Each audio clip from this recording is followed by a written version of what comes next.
Hello, everyone. I'm Gertrude Fraser. And I'm Claire Thompson. And we're authors of the afterword of the Routledge book on failure.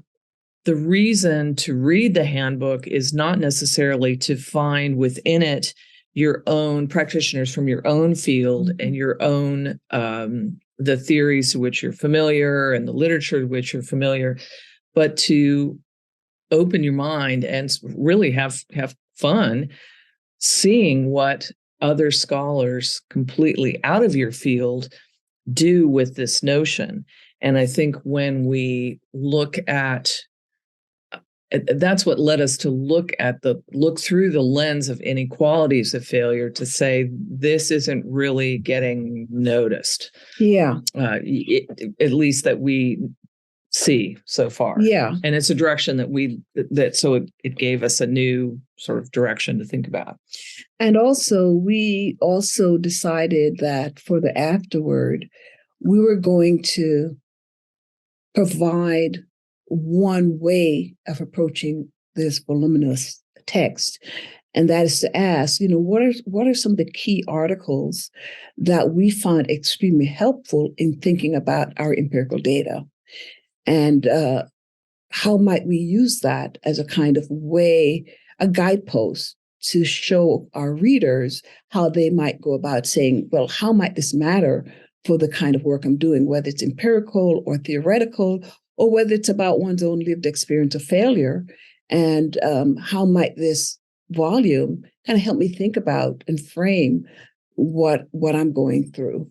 And so we use the afterword to kind of walk you through the kind of inquiry pathway that we used to attach particular perspective and theoretical frameworks in some of the key chapters to the work we were doing on women in science and engineering, and also on the work we were doing on failure inequalities attached particularly to the COVID vaccine refusal, which is another project we've been working on.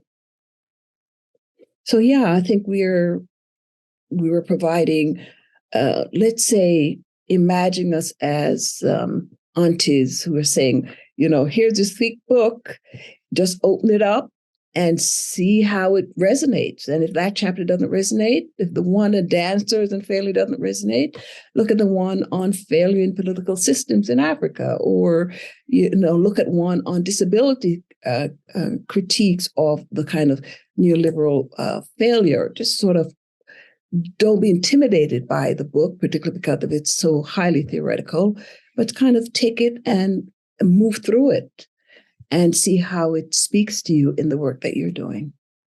I agree. I mean, I found on my side the article on nonprofit failures and deliberate failures in nonprofits and nonprofits being allowed to fail. And in fact, almost being designed to fail, a really interesting thought pathway for me in my consulting work.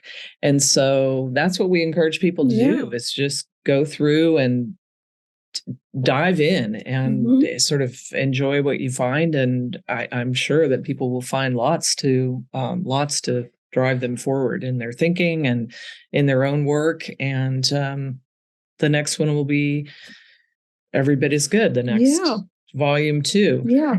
And I'll just tell you one, particularly one that resonated for me outside of my research, is that my mom had Alzheimer's that affected her gait.